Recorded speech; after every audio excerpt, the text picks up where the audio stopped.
Welcome back to the Whistler radio channel. I'm your host, Mel, and tonight I'm revisiting another tension-filled classic from radio's golden age. Tonight's episode is titled Stolen Murder, which originally aired on August 12, 1946. Ken Braderick and Tom Barton were inseparable childhood friends until Ken married Helen. She never trusted Tom's pale, brooding presence or his grand dreams of writing the great American novel, especially when those dreams kept Ken tied to Florida. With one well-placed letter, Helen redirected Ken's future to New York, leaving Tom and St. Augustine behind. On the night of February 23rd, the trio stands on the edge of a goodbye that none of them are ready for. Signal Oil Program, The Whistler.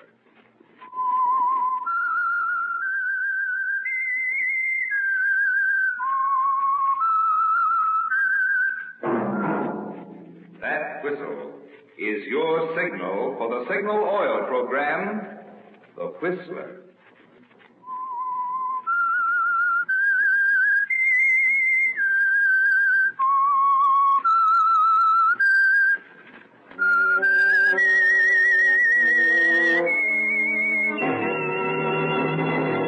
I am the Whistler, and I know many things, for I walk by night. I know many strange tales hidden in the hearts of men and women who have stepped into the shadows. Yes, I know the nameless terrors of which they dare not speak. Yes, friends, it's time for The Whistler, rated by independent research the most popular West Coast radio program. And remember, let every traffic signal remind you, with new Signal gasoline, you do go farther than ever. Look for the familiar big yellow and black circle sign that identifies those popular Signal service stations throughout the West from Canada to Mexico. And now, the Whistler's strange story, Stolen Murder.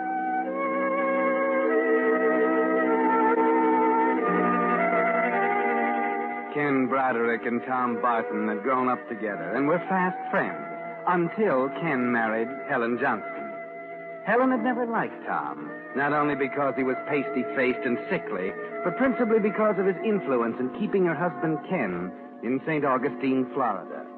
According to Tom, they were going to write great American novels and bring the world humbly to their door. But Helen had other ideas. A letter to her brother, who was an important literary agent in New York, and she wangled a job for Ken as copywriter in a small Manhattan advertising agency. And so on that night of February 23rd, they were ready to say goodbye to Florida and to Tom Barton. Thank heavens, Ken, this is the last time we'll drive down this street. Look at it. 11 o'clock and everybody, absolutely everybody in bed. Yeah, I suppose. But you know we're liable to miss this old town after we've been in New York a while, don't you? Oh, Ken, that again, for heaven's sake. I can't help it. If Tom would only go along with us, it'd be different. Tom, will you do me a favor and forget Tom? When we got married, we were going to travel and meet people and do exciting things. Well, this is our chance. Sure, this is our chance. Okay, here we are. We say goodbye to Tom, and that's that.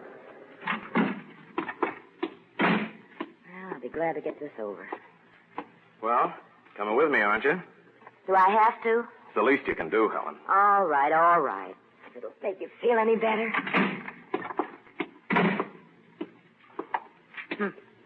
Looks to me as if he's already in bed, like the rest of the dear citizens. He's probably in back working on his book. Look, Helen, try to be halfway decent to him, will you? Of course. Funny, I don't hear him. Helen. What? Suppose he had one of his attacks? He's probably only sleeping. I don't know. Door's unlocked. Tom? Hey, Tommy! Tom! Helen, I don't like this. Wait a minute before you wake up the neighbors. Look, coming up the walk. Huh? Oh, Tommy. Hey, we were beginning to worry about you. Ken. Helen. What are you doing here? Oh, why do you like that? We leave tomorrow and you ask Tomorrow? me. Oh, I forgot. Tom, Hey, what's the matter with you? Oh, it's... Helen, going to get some water, quick. Hey. Here, you better sit down on the step. I'm sorry, Ken. I'm all right now. Oh, the devil, you're all right. Tom, this is crazy. What you need is a good specialist. You can't go on like this. Now, if you'd only use your head and come to New York with us. New York? Well, sure, there's plenty of room in the car. We could get a good doctor for you and find out what this is all about. Yeah. How is he? I guess you're right, Ken. You are right. I will go with you tomorrow. You will? Oh, that a boy. Helen, did you hear that? Tom's going with us. Yes, I heard. Here, drink your water.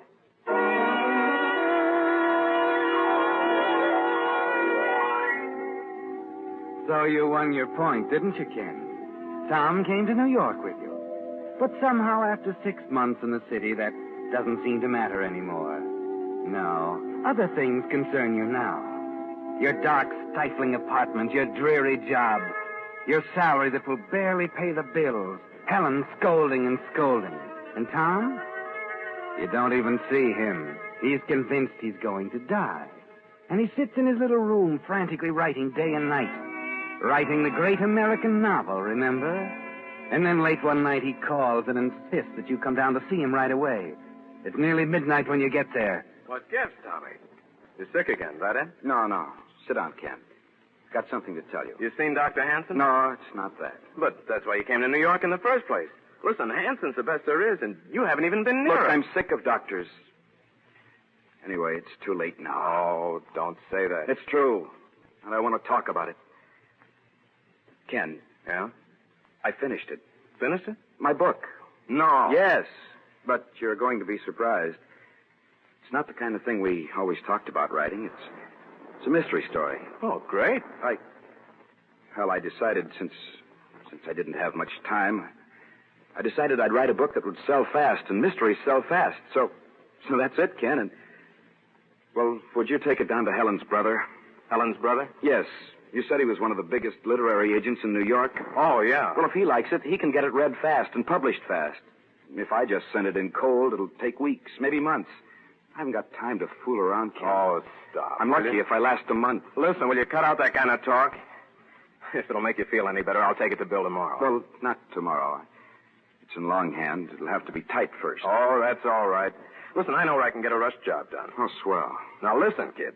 You take care of yourself and just leave it to me. Oh, thanks, Ken. Thanks a million. And so you take poor, sick Tom's book and you get on the bus to go home. You decide to glance through it. But after the first page, you can't put it down. You ride past your stop, excited and amazed. Tom has done what all good writers do, written about the places and people he knows. He calls the town in his book Centerville, California. But it's St. Augustine, Florida, down to the last duffer sitting in the square. Somehow you manage to get home, and toward dawn as you turn the last page, it hits you. This is a bestseller. This book means money, fame. But Tom's going to die. And he hasn't any relatives. Such a pity, isn't it? All that money and fame and nobody to enjoy it.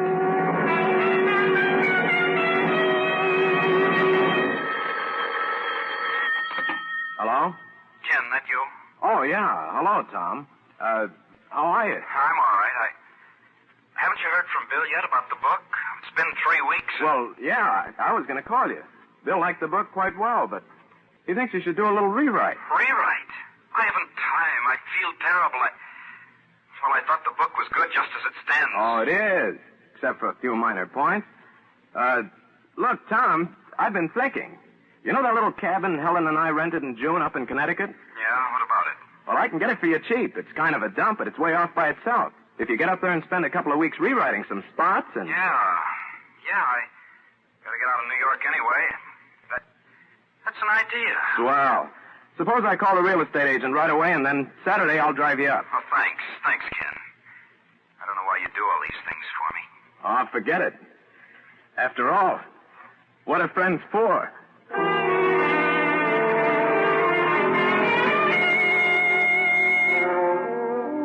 Yes, that's a question, Ken. What are friends for? Tom is grateful, of course, when you make all the arrangements and drive him up to Connecticut.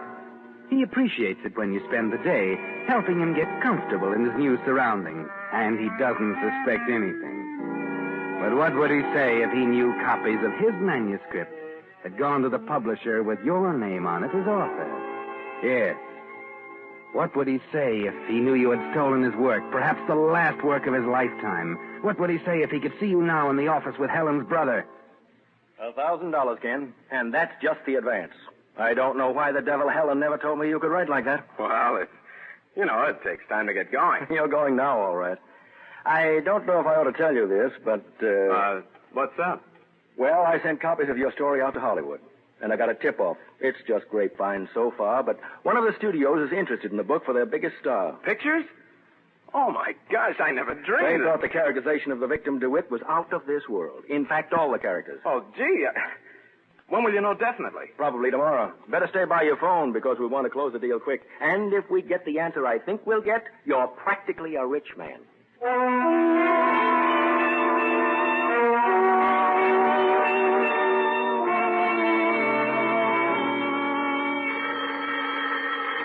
Hello, Bill? No, it's me, Tom. Tom. I was expecting a call from Bill, on your book. Where are you, anyhow? I'm in Fairfield, Ken, and I've got news, terrific news. Huh? What do you mean? Well, maybe it's early to say yet, and I may be disappointed, but, well, Dr. Hanson seems so sure. Dr. Hanson. Tom, for the love of Mike, what are you talking about? Oh, I'm sorry, I'm excited. I'm trying to tell you that I came over here to Fairfield. I was going by this house out at the south end of town, and I saw a brass plate on the door. Huh? Dr. Frank Hanson. He lives out here. I remembered he was the specialist you were always talking about. Well, I took a chance. It's all an allergy, Ken. Certain foods, they poison me, And what, Tommy? And, well, don't you get it? Hanson says 6 months of rest out here and strict diet, and I'll be a new man. Oh, think of it, Ken. I'll probably outlive you after all.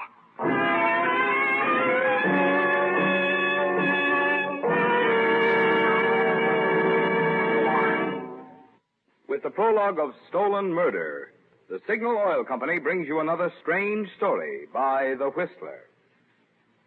When you look up and see a sleek airplane streaking across the sky, it's interesting to consider how modern engineering has not only made today's planes fly faster and perform better, but also get far better mileage. Now, that's interesting, because in much the same way, science has increased the mileage of new Signal gasoline by increasing its performance. You see, when science rearranged the atoms in gasoline molecules to put improved performance into new Signal gasoline, they not only gave you quicker starting, faster pickup, and higher anti-knock, but by helping your motor perform more efficiently, they also made new Signal gasoline go farther than ever. Well, that's an important point to remember. It's the same qualities in gasoline that get extra driving pleasure from your motor that also get extra mileage. That's why Signal says look to your speedometer for the best proof of gasoline quality. It takes extra quality to go farther. And Signal is the famous Go Farther gasoline. And now, back to the Whistler.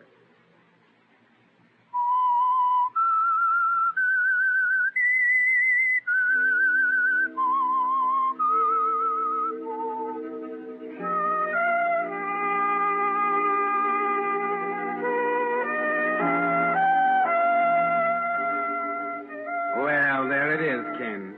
There's your terrific news. Tom is going to live. And now what happens to you? You've signed contracts. You've accepted money on the stolen book. Hollywood beckons. Or is it the penitentiary?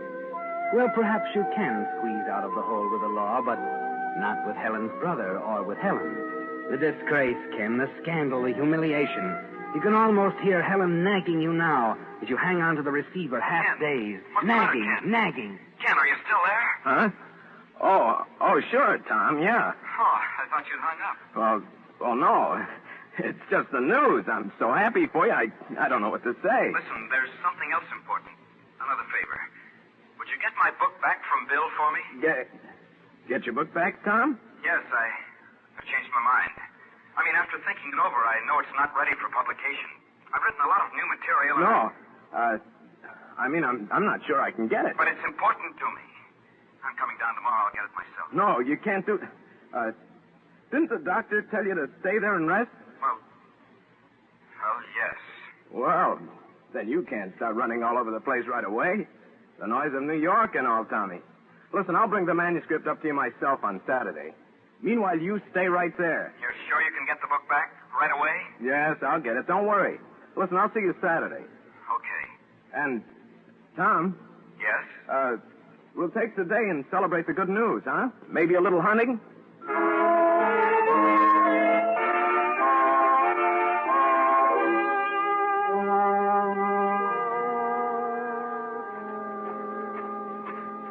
Hiya, Muscles. How's Trick? Ken, you old son of a gun, it's good to see you, boy. Hey, boy, you look great. Oh, really? I can hardly believe it, but I've gained 3 pounds already. 3 pounds? Yeah, well, come on in. Come in. Yeah. Hey, that 3 pounds on you looks good. I never felt better in my life. It's great. Oh, well, here, sit down. Yeah, sit down. thanks. I was watching for you down toward the road. Oh? Oh, I guess I got lost. I came the back way. You mean you walked all the way from town? Yeah, I thought the walk would do me good. Oh, is that my book? Yeah, Oh, here it is. Good. Wait. This is just my original in longhand. What about the copies you had typed? Oh, I didn't think you'd want that. Look, I want all the copies. These revisions, Okay, I'll send them to you after I get back. Helen said to say hello. Oh? How is she, anyhow? Fine, just fine. Pete's been bothering her a little. In fact, I was glad for an excuse to get out of town myself. Then you are going to spend the day. Spend the day? Sure. We're going after rabbits, aren't we? Oh, you know, like sure. the good old days down in St. Augustine. Well, I don't know if we'll really find any rabbits. Don't remember seeing one since I've been up here. But no harm in looking. Well, you've got your shotgun up here, haven't you? Uh-huh. It's on the mantel. I'll get it. Oh, unless you want to rest a while. No. Let's get it. Let's get all the fresh air we can. I don't get out much, you know. Okay. We can't go far, though. Doctor's orders. That's right. We won't go too far. Well, here's old Betsy. Guess we're all set then. Ready? Sure. Been kind of warm up here the last couple of days. Well, walking up that road, I sure felt it. I bet. What do you say? This way, down by the meadow? No, let's go back in the woods. I saw some rabbits there in June when we were up. Okay. Ken, Yeah? something the matter? Something on your mind? No, I was just thinking. Tommy, it's been a long time since we've done this, huh? Yeah. A lot's happened. Gun loaded, Tommy? No, not yet. Fine thing, hunting rabbits with an empty gun. You know, Ken, you don't look so well. No? You ought to give up that job and get one up here in the country where Hey, you... there's one over there.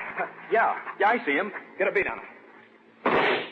Oh, you knocked the end over, huh? I sure did. Looks like a beauty. Yeah. Now, how's that for a shot? Good going. Nice and fat, too. Well, we'll have rabbit stew, Ken. In you go, old boy. Now, come on, Ken. If there's one rabbit around, there's bound to be a million more. Yeah, how about me taking the gun? Huh? I want to try my hand at knocking over a rabbit. Oh, sure. Here you are. Thanks. Tommy, listen to me. Now, listen to me close, kid. Tom, I want you to forgive me. Forgive you? What for? Tom, I'm going to kill you. Oh, no. Tom, I have to. It's your book, Tom. It's a great book, and they're publishing it. It's a bestseller. It'll make a fortune. Ken, what are you saying? You said you got my book back. You said... I stole it. You stole it? I thought you were going to die. You thought so. You told me just a few weeks. Yes, And all that money, Tom, I couldn't resist it. I sold the book in my name. Look, And now you're going to live. But you can't. I can't help it, Tom. But I can't let you live. Ken, wait, listen. You can't do it. You won't get away with it. Listen to me, Ken. You're goodbye, Tom.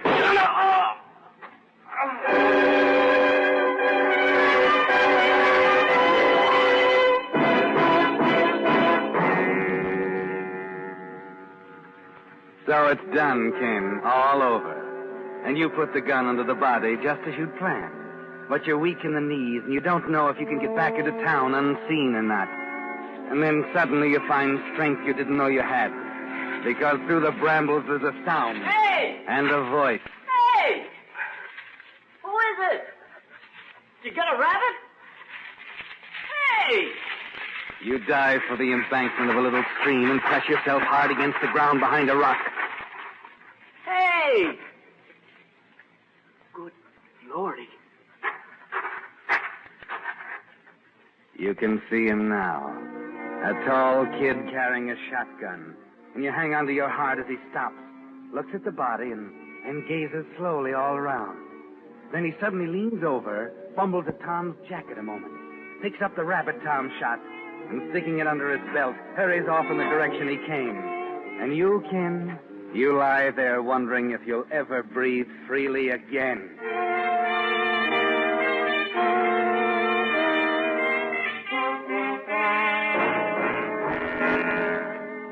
And so it's my pleasure to announce that not only will the book hit the stands tomorrow, but... Oh, come on, Bill, will you stop teasing? but the contracts were finally signed in Hollywood yesterday. Ken, you're a rich man. Oh, Ken! $50,000. $50,000. $50,000 and not a care in the world. Yeah.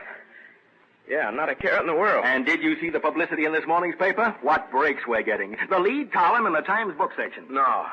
Hey, that's wonderful. Haven't seen the papers yet, but... Oh, well, I'd rather hoped you had.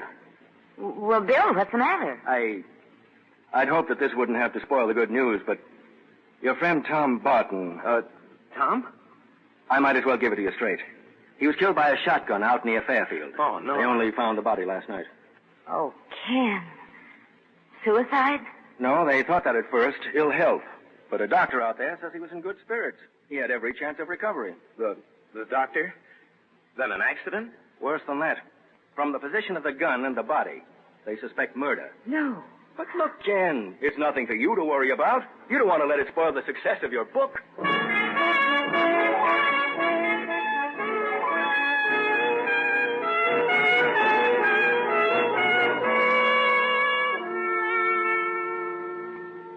What was it you were thinking about, Ken? Breathing easily? No, not yet you can. The delay in finding the body gave you some hope. But now you know exactly what will happen. Question: his best friend. Do you know anyone who would have reason to kill him? You have to go out to Fairfield to identify the deceased. And again to answer more questions and more questions. Bill tries to comfort you with reports of great sales for the book. But every breath is still like a knife in your throat. Then the coroner's verdict. That's something to wait for, isn't it, Ken? Look, Ken, I know how much Tom meant to you. But Cut it out. I don't want to talk about it. Well, you don't have to snap my head off. You'd think the coroner's verdict can make a difference. It won't bring Tom back. Helen, for heaven's sake, will you shut up? Will you please, just once keep your mouth shut? All right, Ken. The phone. Well, don't you want to answer it? It might be news about the verdict. That's what you want, isn't it? No. Answer it. Answer it, will you? Yes? Yes. Who is it, Helen? Bill. Yes, Bill. It came through? He was a kid. Helen, what is it? Tell me now. The coroner's verdict, Ken. Yeah? A young kid. They picked him up trying to pawn Tom's watch. Uh-huh. He admitted being on the scene of the shooting and taking the watch from Tom's jacket. Confessed the whole thing. Confess the whole thing. What, Bill? He testified that no one was there, so it just had to be accidental? The jury couldn't reach any other verdict, huh? Accidental? Accidental? Helen! You want to talk to him, Ken? Huh? Oh, no, I'll call him... No, wait. Yes, I will talk to him. I think it's time the three of us went out somewhere. To celebrate my book.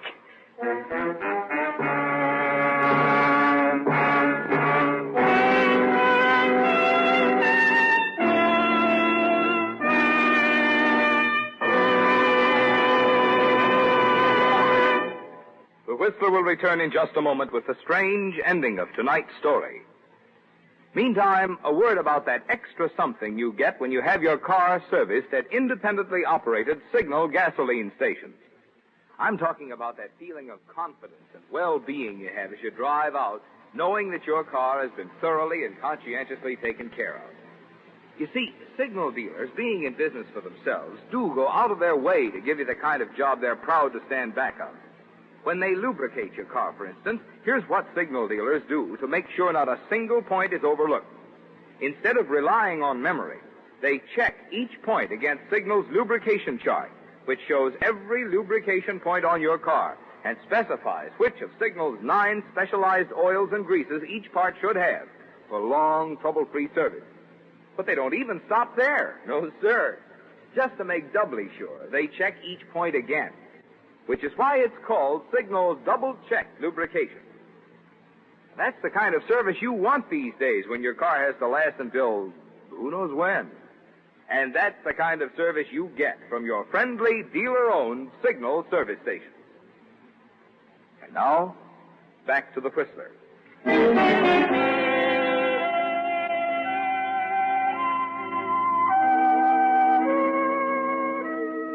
Well, Ken, it's all over. The whole chain of events that began on that night you left St. Augustine with Helen and Tom has come to an end. And as much as it surprises you, you find that you can breathe easily. You can breathe deeply the refreshing air of success and security. No more sleepless nights. No more prying. No more questions. Well, no more, that is, except from the publicity men who are eager to make the details of your life into interesting reading for their columns. Well, I think that should give you all you need, Mr. Doherty. Good writer can always make something out of nothing, can he? Oh, sure. Sure, of course, Mr. Broderick. But there are just a couple of details about your life in St. Augustine. Can't you give him that bill? I've got some work up. Well, no, Ken. He wants exact dates and, All right. What do you want? Well, let's see. You left St. Augustine about a year and a half ago. I don't suppose you remember the exact date. Matter of fact, I do. It was February 23rd, 1945. Uh-huh. Well, that's all I needed. That's the exact date that Donald Dewey, or Donald DeWitt, disappeared. Dewey? DeWitt? Say, what is all this? Ken, I might as well tell you now that Mr. Doherty isn't a publicity man. He's from the St. Augustine police. Police? Look, if this is somebody's idea of a joke. Joke? Not quite, Mr. Broderick. The minute someone called your book to our attention, we recognized the locale as St. Augustine, Florida, not Centerville, California. Well, what about it? We recognized the murder victim as Donald Dewey, not Donald DeWitt. We followed the directions in the book down to the last detail, and it led us straight to Dewey's missing body. Only the actual murderer, the author of that book, could have known where it was hidden. Murderer? Oh, no. So that's why he changed his mind about leaving Florida. That's why he didn't want the book. Look, Ken, you'd better not say any more until we get you an attorney. But for the life of me, I'll never know why you did this. To sit down and write about an actual murder, like the confession of a dying man.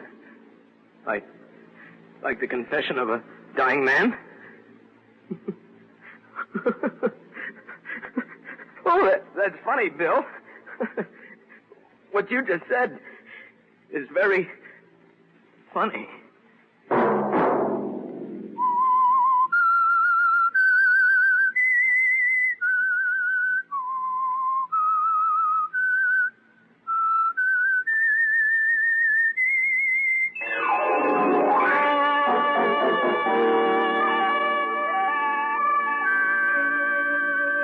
Next Monday at 9 o'clock, The Whistler will bring you another strange tale. The Whistler is broadcast for your entertainment by the marketers of Signal gasoline and motor oil and fine quality automotive accessories, and by your neighborhood Signal dealer. Featured in tonight's program were Paul Frees and Howard Culver. This program, directed by George W. Allen, with tonight's story by Eleanor Beeson, music by WILBURHATCH, is transmitted to our troops overseas by the Armed Forces Radio Service.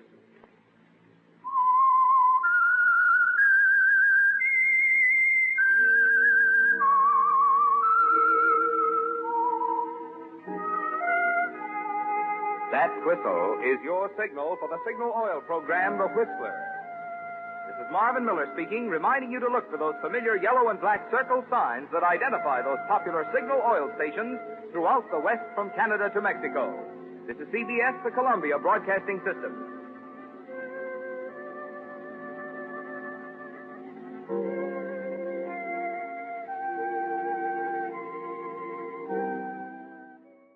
Thanks for listening with me through another Whistler episode here on the Whistler Radio channel. Don't forget, you can also catch more stories of fate and mystery on the Whistler podcast with Mel, that's me, Until next time, friends, keep your past well documented and your secrets to a minimum.